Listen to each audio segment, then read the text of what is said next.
Welcome to the Multiethnic Young Leaders third speaker and networking series of 2023.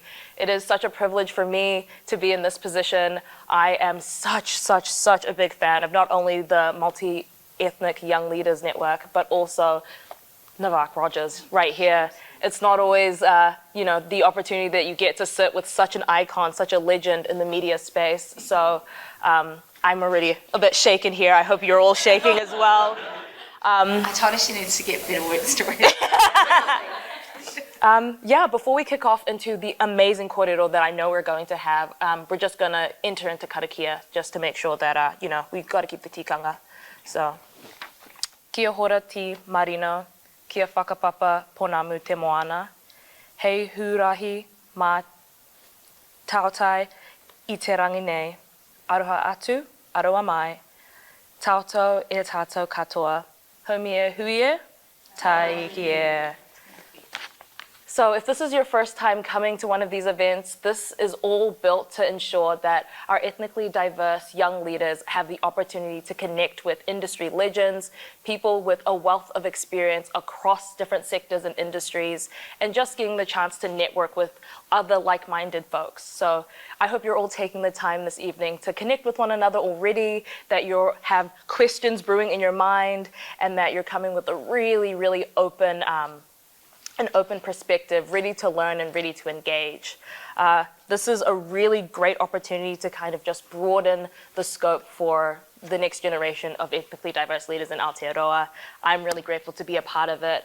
Super grateful to KPMG once again for being our sponsor for this year.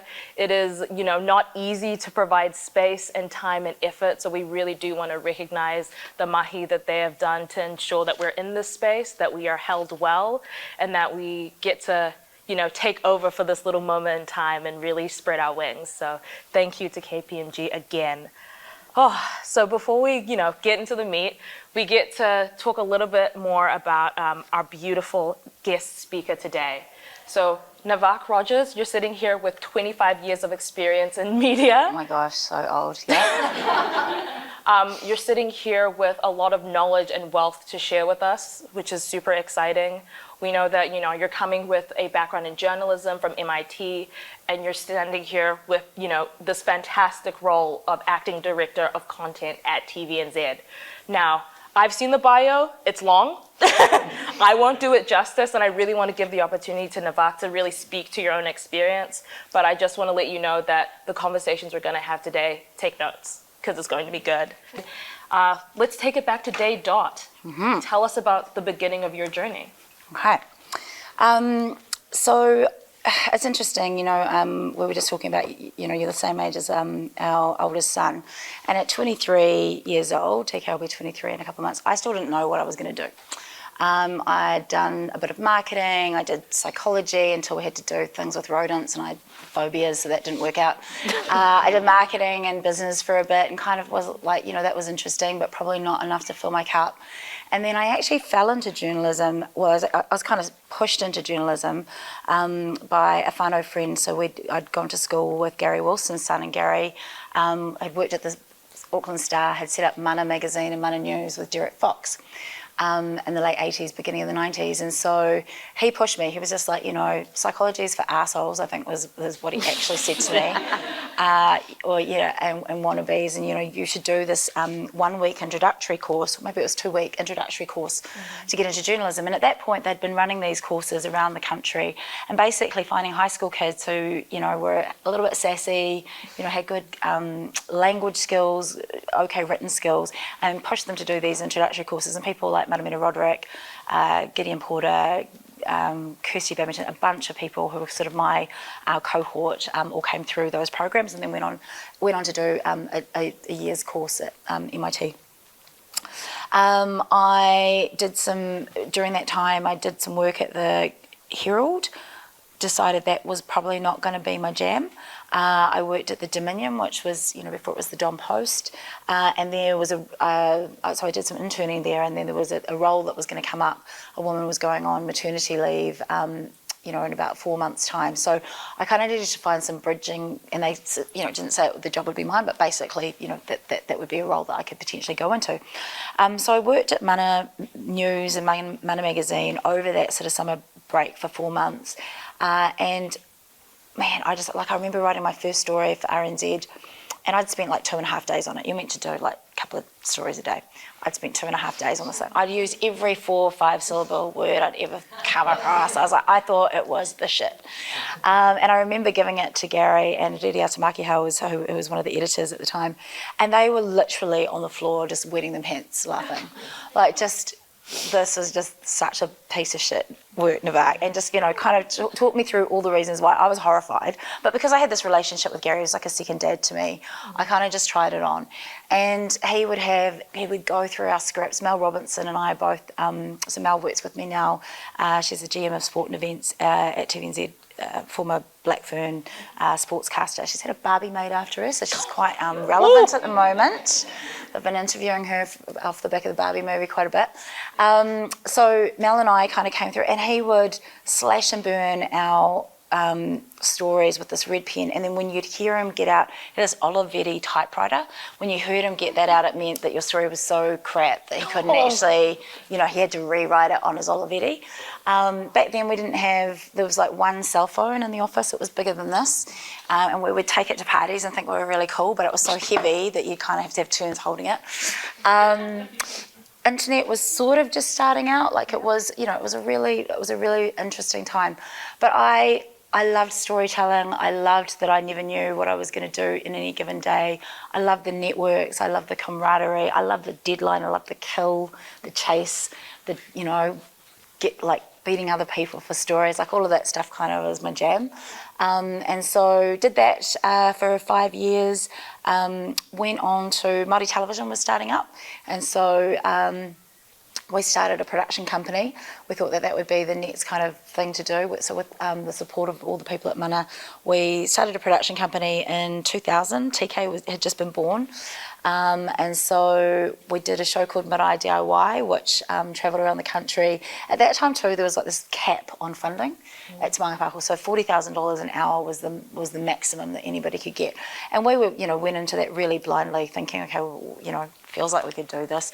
So we did, 40 episodes of Marae DIY. It just about broke me, but it was the most incredible experience because it was soul food.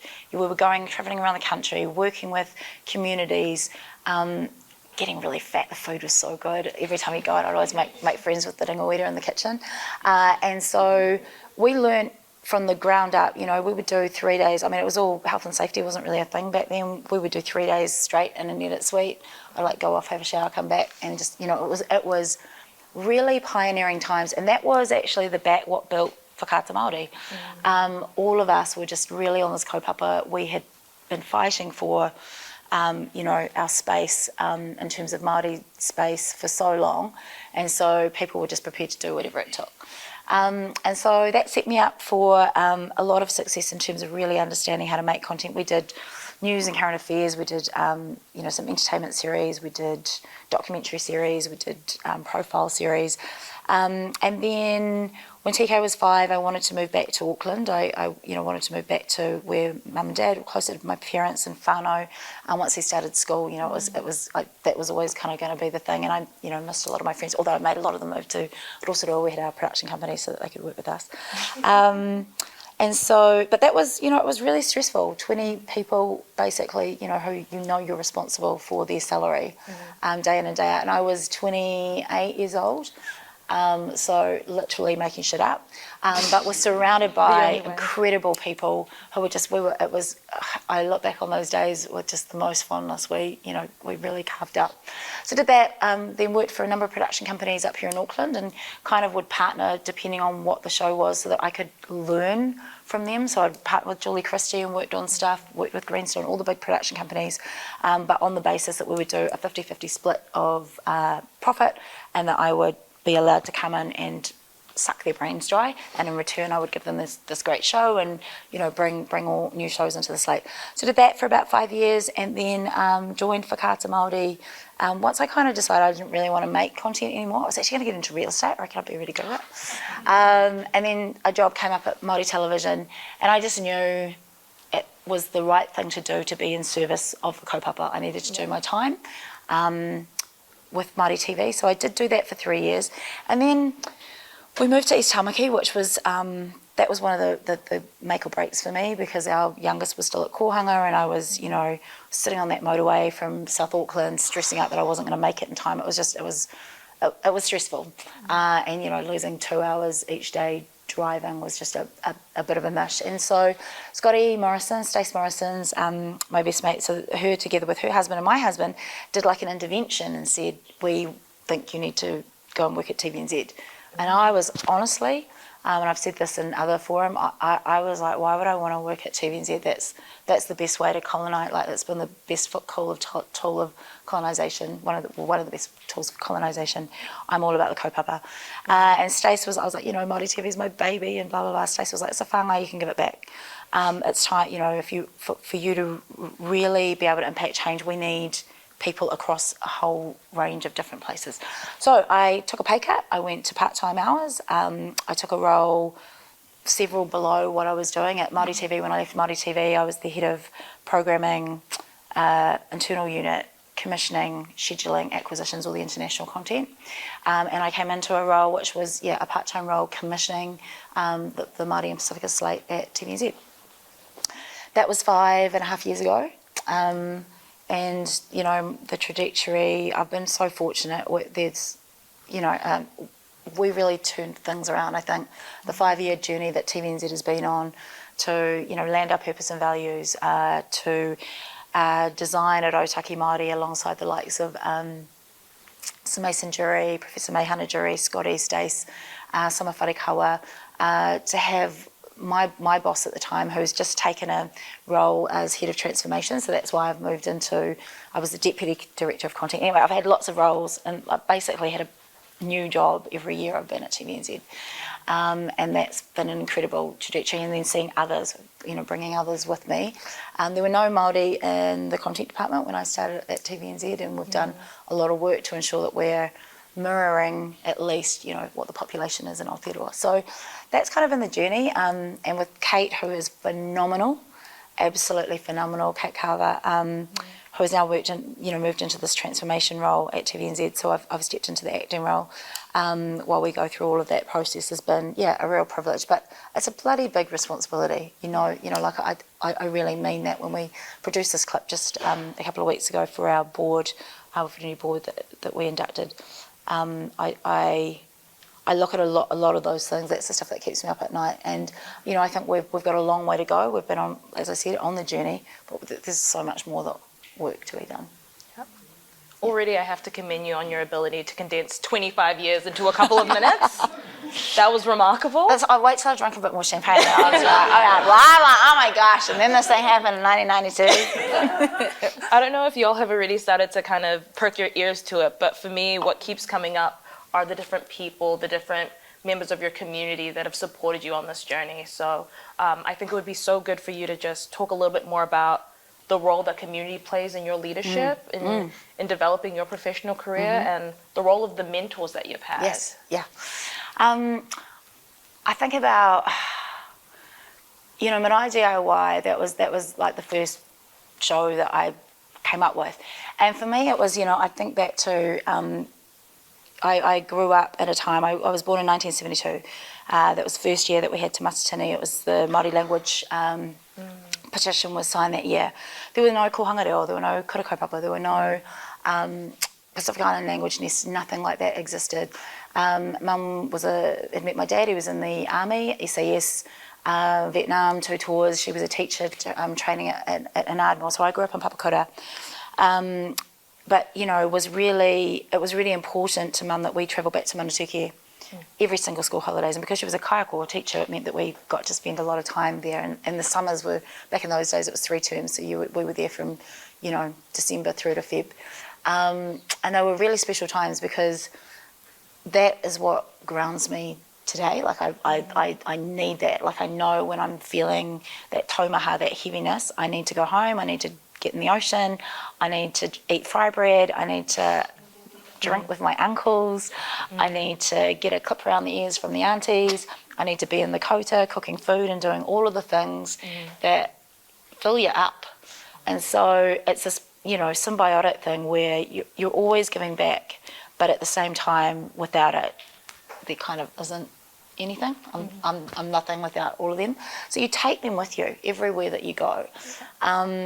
Mum is still down in Manatuki, so I do the same thing now with my kids. We're back there every single holidays or any opportunity that we've got where we're home. And I call it home even though I've never lived there. You know, it was a difficult time because, you know, my parents, I didn't learn any Māori really until probably TK was born. Once he started kohanga reo, I knew that I needed to keep up with him. Dad, we would often say, you know, speak Tongan to us, Dad, and he was like, no, you need to. It was the thing, particularly in the 70s, you need to be able to foot it in the Pākehā world, in the Palangi world. It is more important that we equip you with those skills. And that's something that, you know, looking back now, I know Mum and Dad really regret, and you know, that struggle to reclaim your language, your voice is such an important piece of the missing piece for so many people. And, you know, and I see it with so many of our family as well who, you know, are from Tonga but have not have that link with Tonga, you know, that don't travel back or don't, you know, plug into the community, whether it's church or whatever that looks like. So I think looking around at, you know, your generation, I know people have had those opportunities. You know who you are, and I think that's such a big piece of it. Because I think, you know, like I look at the stuff that you guys do at this age, and I'm just like, man, I could barely tie my shoelaces at 20. I'm not shitting you. I was hopeless, absolutely hopeless. And if I was like, what's future me? Like if I, you know, was 25, 30 years ago and going, future me is going to be sitting, I'd be like, radio.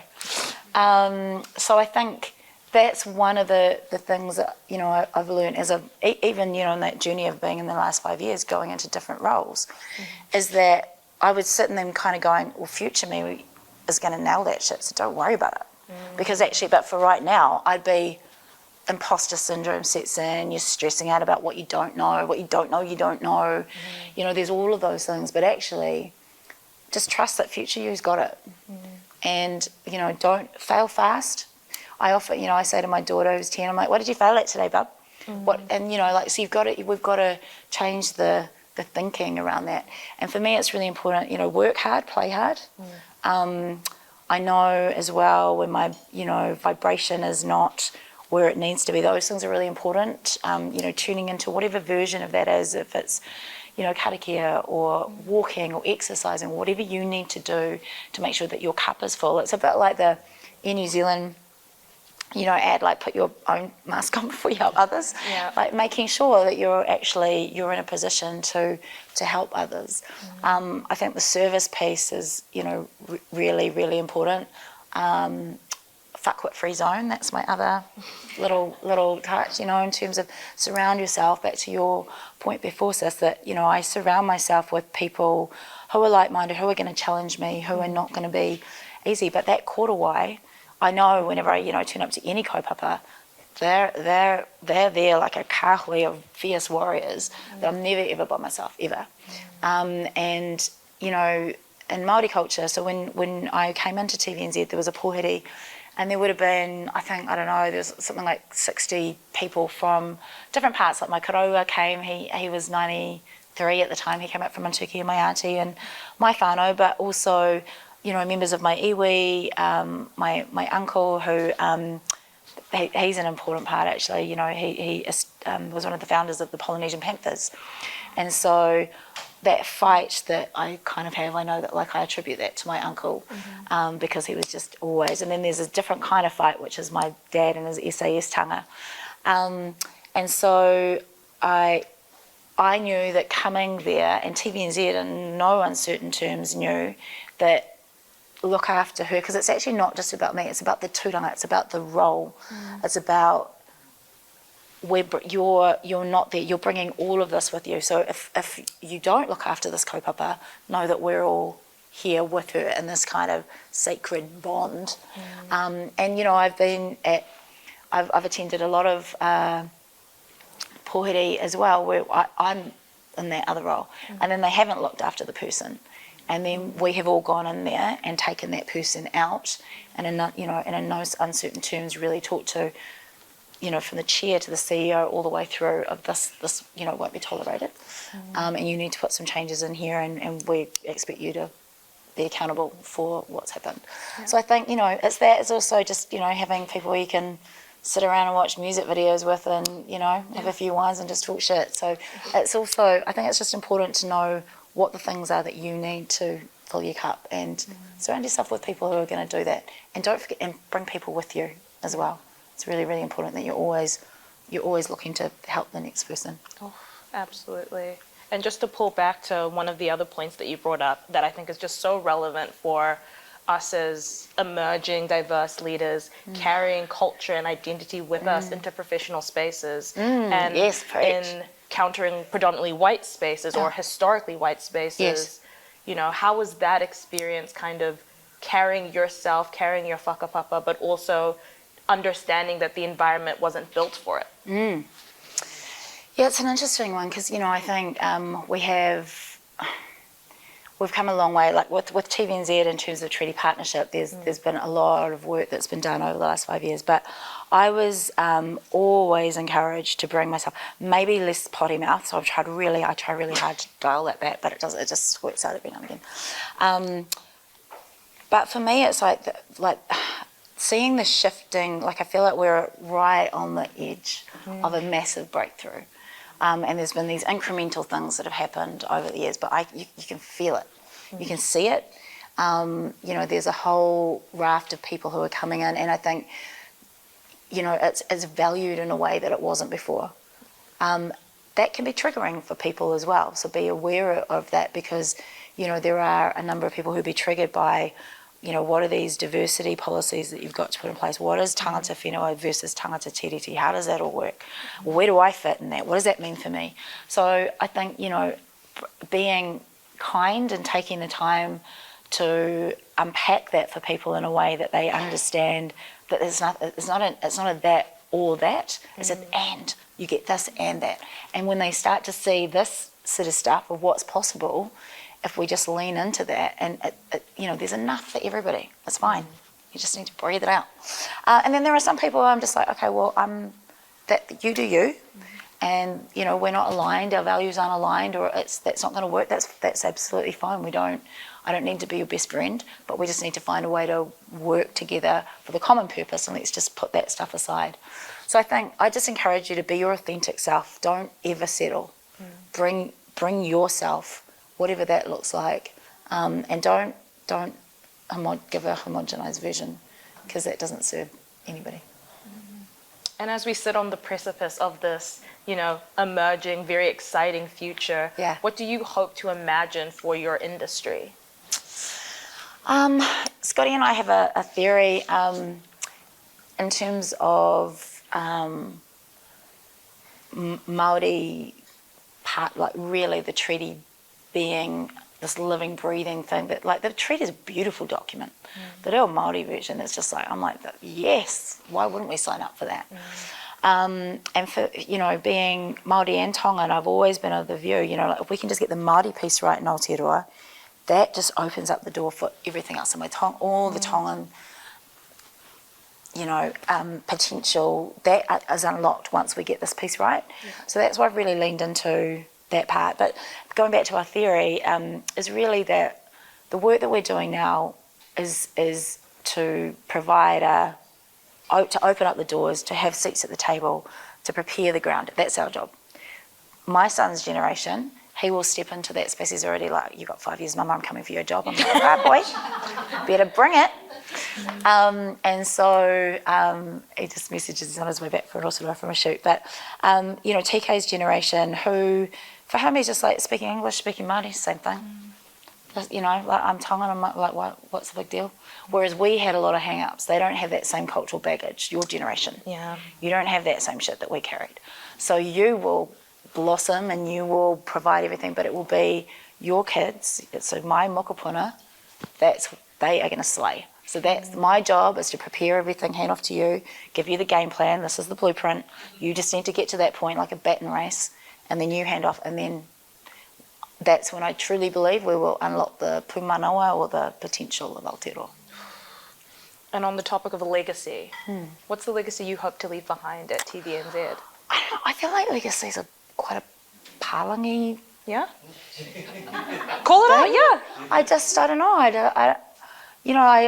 I genuinely am like, if you're in service of the kaupapa, you're not really thinking about your legacy. Like for me, that feels like I did this, and then, I don't know, I get a plaque or some shit. I don't know. So I think we have, in our wharehui at Te Reo Tātaki at TVNZ, we have a wall with photographs of all of the ones who've gone before us, who paved the way. So people like Whaingata, who set up the Māori department, or Uni Leonard, who set up the Māori department, Whaingata, who held that down for many, many years, Merata Mita, who was one of our godmother of Māori film and television in Aotearoa. And so, I often go in there and I'm like, oh, Merata, it's not working. Can you just fix it from that side of the eye and just like give me a sign, because I don't know what to do. But if you could just, if you guys can suss that bit, that'd be choice. And then, I go, amen, and then away I go, carry on with my day.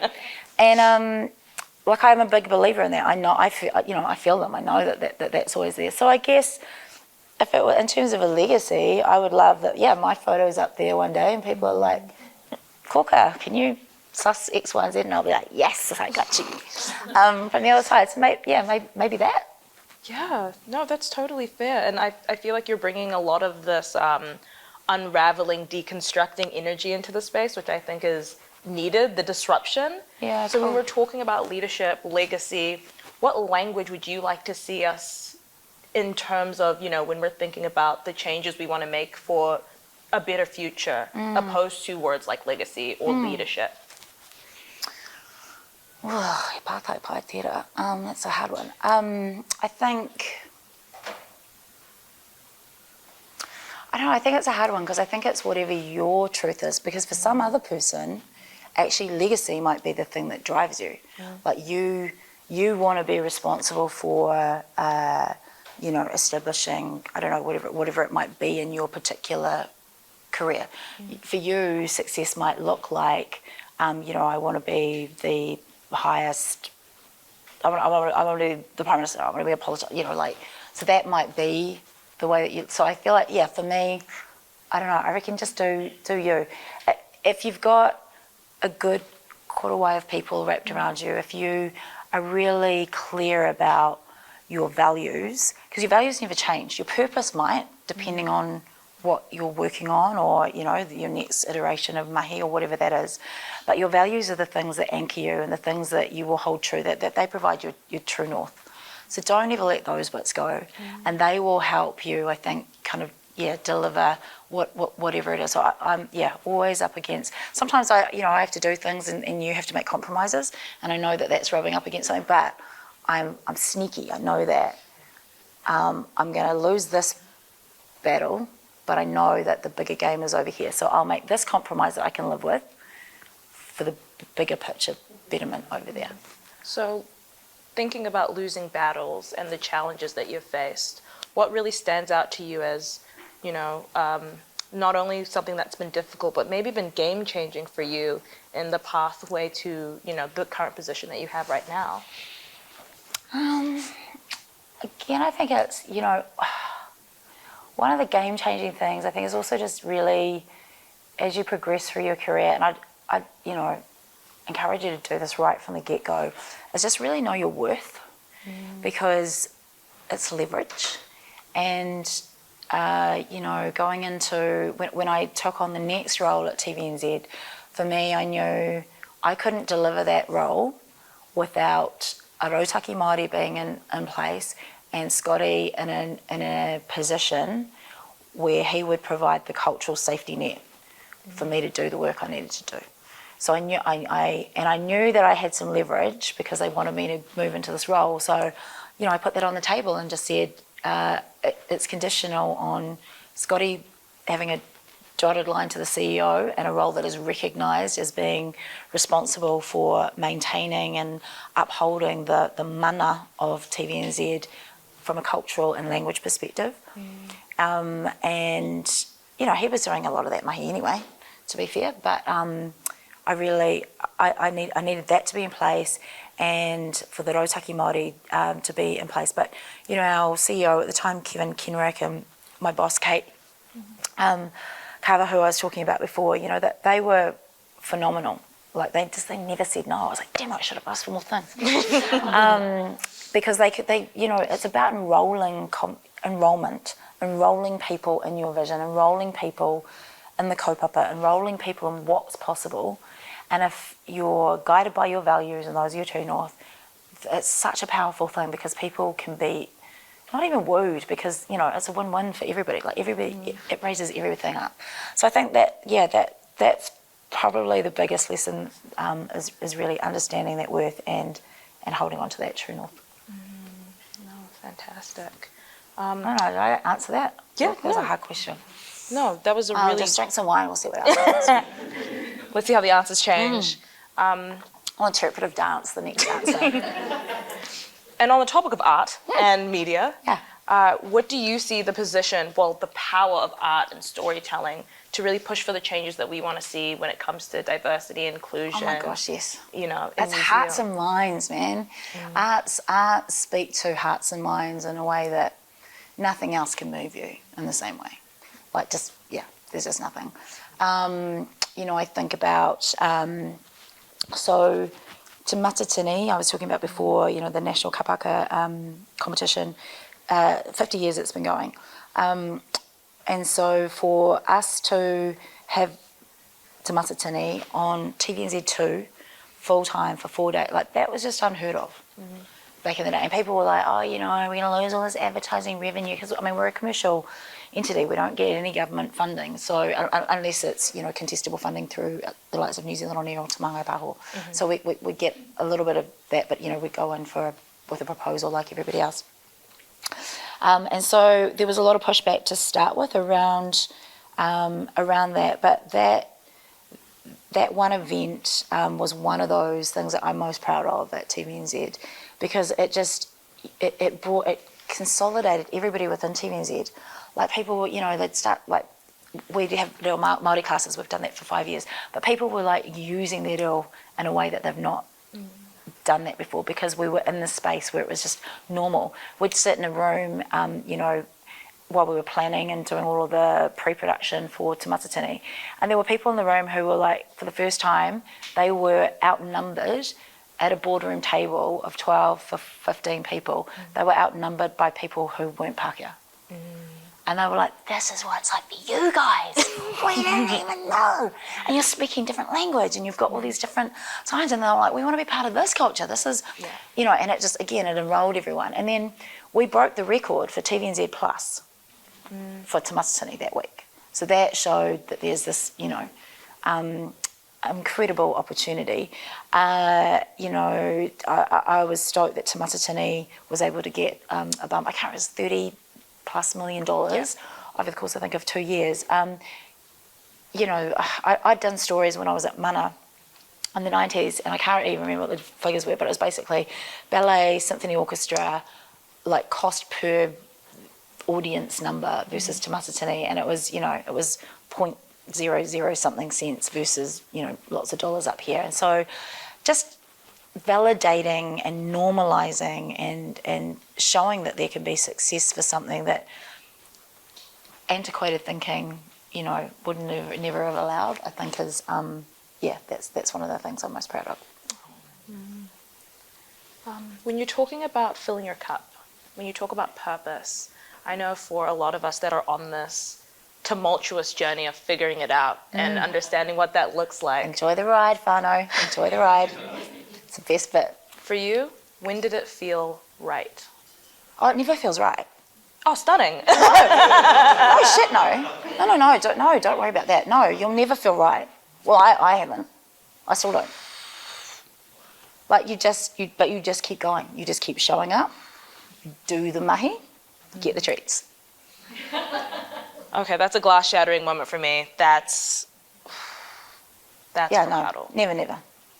Yeah. Wow. Well, I'm Yes, gonna but don't stress about it. That's the thing. No, I was like, shit. I wish somebody had told me that. So I just go with the flow. Who cares? Just roll with it. Is that new for anyone else? Because that's the first time I've heard that. Okay, I'm just gonna take a minute to jump into Slido. We're humans. Like, there's something wrong with us. This is the human condition. And I've got some narcissistic traits, and I'm still in this space. So, like, honestly, enjoy the ride, because, you know, if you're, you know, like, I know when I'm present with my kids, there's a different energy, there's a different exchange, there's a different type of expression of love, there's a different, just relatedness. And so when I'm not in that space, then it just becomes like, it can be really overwhelming, and you lose that connectedness. And if you're not doing that, then what's it all for? So that's why I say, really, try and sit with that, learn to live in that real uncomfortable space, because it's always going to be there. Yeah. Oh, thank you. Welcome. Yeah. No, big help for me. Awesome. So just taking some questions from the audience. Okay. In your opinion, what are the stories of tomorrow that are begging to be told? Oh my gosh, that's my son. Sorry, I'll just get it. Hey, darling, I'm just doing something at Ahoy, so can I call you back? I'm just in a Q&A with like a whole lot of people looking. Okay, Baba, drive safe. Okay, love you, bye. Sorry, I'm so sorry. Oh, never apologize. Baba, he'd be horrified. He's 22 and 6'2", you know, like, he's not very Baba-ish. Okay, sorry, what was the question? The stories of tomorrow that are begging to be told.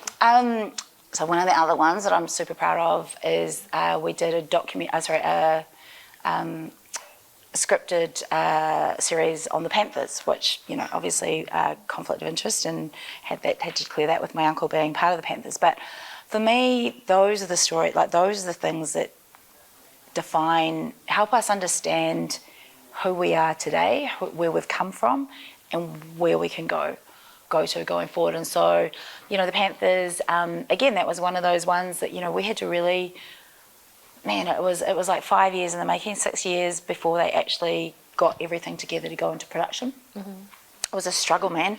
And all the people who worked on that show, you know, the budgets here in Aotearoa compared to, like, a budget for a series here in New Zealand, is because of the size of our market, there's only 5,500 available audience, is a pilot in LA. So in LA, they have this pilot season where you just go in and you'll just watch, you know, 60 pilots, and each of those will be worth about one of our series. And then from those pilots, they decide, you know, which of them might get greenlit to be made. And so the Panthers for me was one of the, again, that's another massive highlight in my career, because to get that up and to see so many incredible Polynesian people in front and behind the camera working on that was phenomenal. And then, you know, to have it validated, again, it's the validation, which I think is really good, because you make a stand, you put your everything on the line, and you make that stand, and then, you know, when it pays off, like the Panthers did, it won more awards than any other piece of content ever has at the TV Awards, or you break the record for Matatini. It's just like, fucking told you so. But anyway, sometimes, you know, that's just me talking to, you know, the Karens who write in and phone up every single day, like, why have you got the row around? What is Aotearoa? We don't know anything about that. Why is Simon Dello speaking Māori? Why are there brown people all the time? Like, the logs are horrendous. When Ordini Kaipara, she read Midday News for the first time, it was one of those beautiful, she did this cross with another one of our reporters, and both of them have moko kauai. And it was the first time that she did Midday News. The phones blew up. Like, why have you got a gang member reading the news? She's a terrorist. She's from Tuhoe. We know that she's a terrorist. She's called her animal names. She looks like horrendous. When Scotty did the America's Cup, Scotty Morrison, that stuff was ugly, because it was, again, it's that pushing up against, the things that have been in place for so long. But Scotty's just like, I don't care. And Aurini's like, I don't give a shit. I did the midday news. So, again, having that quarterway around both of them, they know that actually this is, like, we're going to take some hits, but it's for the better good. Did I answer that question? Yes. Yeah. So Panthers. But the next stories to be told, I would love to do a scripted series with a bespoke documentary series that sits alongside it, which is what we do with Panthers, so that you can get the background information, all of that stuff alongside it, on pre-contact and then the land wars, and then probably a post series that looks at all of that, but just kind of looks at all of those things. That's what I'd love to do, and then I can rest. Phenomenal. Awesome. Another question from the audience. What would your advice be to someone who is eager to change the industry after 10 years? So think industry disruptors. Industry disruptors. I think don't reinvent the wheel. Make sure that you've read and that you're really, there's so many resources out there. So make sure you do your homework. But one of the other things, sort of double-edged sword here, is just consider that sometimes that might not have worked then, but that just didn't work for then, that time. Like, what are the different things? Like, is this the time? I'm a real waidoer. I'm guided, by a lot of that. So if that's you, then meditate, do whatever you need to do to try and work out, am I on the right track? I've talked to, like when I took the role, whenever I take any role, I always talk to people who have done their time to understand what learnings they can impart. And then I stress test stuff with people who I trust until I've got a strategy together, and then come up with a kick-ass strategy that you can just be like, this is what I want to do, and then enroll the people that you need, get them on board, because there is power in numbers, and then once you've got that critical mass, unstoppable. Awesome. So we have the last question from the audience. What is your biggest misconception about leadership that you've had to unlearn?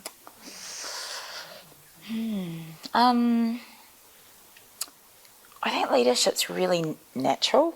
It's interesting because I think, when you grow up with, 10 kids in the family, leadership is time management, it's resource management, it's knowing when to use your loud, grumpy voice as opposed to, I'm going to have to putty and kind of, get this child to do something that they really don't want to do, and then knowing when to be firm. And I think everybody has everything that they need for leadership. I haven't done a lot of courses, or that's one of the things. I think there's different schools of it, but I think you need to have it be personal to you. Everybody's journey is different. I'm also, though, keep learning, always keep learning. So I'm doing Tony Robbins. My husband and I are going to this Tony Robbins seminar in Sydney. So, it's not anything that I would normally do in terms of, I think they cheer and they do fire walking and stuff. I'm like, okay, yeah, fine, let's try that. I think just always be learning, and don't put a definition on it. Again, just for that time and moment, and just know that you've got way more. Your future you would be looking back at what would your future you say to you right now? Because I think you've probably got all the things that you need inside you, and then you identify the bits that you need to do a bit of groundwork on, and then just really lean into it and trust your instinct. Instinct's everything. It tells you where to go, and you'll grow that. You'll continue to grow that as you go through. Make mistakes and go, oh shit, okay, that didn't work. But again, if you've got those values, all of that stuff's just blah blah blah. We're coming to the end of this kōrero, which is so unfortunate because I feel like we could just keep talking 4 hours. But I did want to offer you just another moment. You have this audience of really, eager and engaged young people who are sitting with so much on their minds and on their hearts with so much potential, if you have one last thing to offer to this audience? Find people who, find a person or people who can help you get to where you need to go. Make it so that they know your name, whether it's a bit stalky or however you want to do that. When I have people who might contact me to do different things and I'm like, really time poor, but if there is a really compelling and they've enrolled me in whatever it is, I'm like, yep, I'll have coffee with you. Sure. Do you want to come in and spend an hour, I'll show you around TVNZ. Like, I still do those things now, but it's because I've been enrolled in a way that I'm just like, okay, you took 2 steps, I'll take a step. And then I wrote down these things real fast. Self-belief. Hit it. Believe in future you. Go like that to imposter syndrome. It doesn't. The imposter syndrome's there to keep us safe. It's because, it doesn't, we've all, as human beings, experienced some form of hurt in our lives, or, something that could have been when you were 4 years old. So it's trying to keep you safe and just be like, hey guys, we got this, it's fine, we're going in this direction. And as soon as you keep having that conversation with that voice, it'll shut up. Work hard, play hard. Surround yourselves with that korowai of the people that you will go to who you know are going to have your back and give you good advice. Don't recreate the wheel we talked about. Be of service. Add value. Like, that's your job. You keep showing up and doing that. Awesome. Integrity is really important. Time management is super important. Don't ever be late to stuff. Always be early. I just made it. That's why I had a stitch bloody getting here.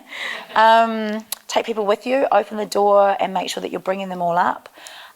Make hard calls. Like, don't be afraid to make those hard calls. Get advice, fail fast, learn, rinse and repeat. Mana enhancing relationships are so important. So, I've been on both sides of where we're, facing redundancy or having to make somebody redundant. But if you have that with you get in shoes, you are truly empathetic, you are the mana of that person, you are looking to uphold the mana of that person. I still have relationships with every single person I've had to make redundant and I want them to have a good lasting impression of the company that they've led, because it's not personal. So I think mana enhancing relationships are really important. Fill your cup, we've talked about. And then the other one, the last one I wanted to leave you with is just that the power is always in the listening. People are so quick to, and I'm a chatterbox, so I'm really, guilty of this, but just sit with it and really listen, really listen, because that's where you will get the gems. You might get gems as well. Depends how close you're sitting to them. But those are the. You'll just get nuggets along the way. Like, you might just be sitting on a flight with somebody and you'll hear something and then you'll have a relationship with that person. But yeah, the power is in listening and getting in shoes and understanding where that other person could be coming from, and how do I help them on their journey. Yeah. And that is a wonderful spot to close up our kōrero for this evening. Thanks for having me, guys. It's super unfortunate that we couldn't get to all of the questions because there was so many incredible ones as well. But we just want to thank you so much again for your time, for your effort, your energy and your openness to come through, to represent your truest self, coming here with all of your authenticity, bringing all the sides of you, and just allowing us to, take a step into your world, to understand a little bit more and to learn so much from you. Thank you. So it's a huge, huge mihi from us. Tanu te mihi ka koutou. Honestly, I look at you guys and I'm like, you got it sorted.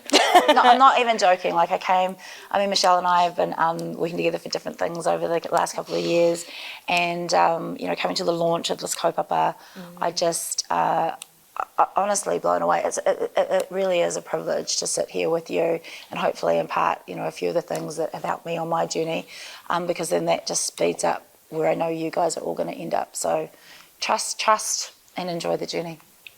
Thank you. And a huge thank you to Michelle. Yes. Claps for Michelle. Thank you. Shout out to KPMG as well. I do, because awesome. She hates it. Yeah, another big thank you to KPMG. Yes, once again, it is not easy to offer up a space, so we appreciate every moment that we get to be here, where we get to soak up all of this knowledge and connect with one another. Awesome. Remember that the multi-ethnic young leaders exist to support you all as leaders on this journey, to hold every part of you and your identity, to not leave anything behind. So hopefully this evening was another opportunity to grow and, flourish in those realities. That is, the depths and all of the dimensions of your leadership. Hopefully you've taken a lot from the whakaaro that we've had this evening, that there's a gem that you can share with someone else and that you've made a friend or two. So, really happy that you've all shown such tentative engagement, participation, phenomenal questions, and the laughs. So, there's nothing really more to say, but to close up with karakia. I'll just say, if there are any other questions, if you want to fly them through to you guys, Michelle, I'm happy I can respond to anything on email at all. And still so generous. Yeah. Okay. Thank you. Awesome. Thanks. Let's close. Po hirihiri, po ramara, po o te whakaro, po o te tangata, po o te aroha, te pou e te hiri nei o te tātou, mauri ora ki te tātou. Haumie huie, tai kie. Tēnā koe. Thank you all for coming.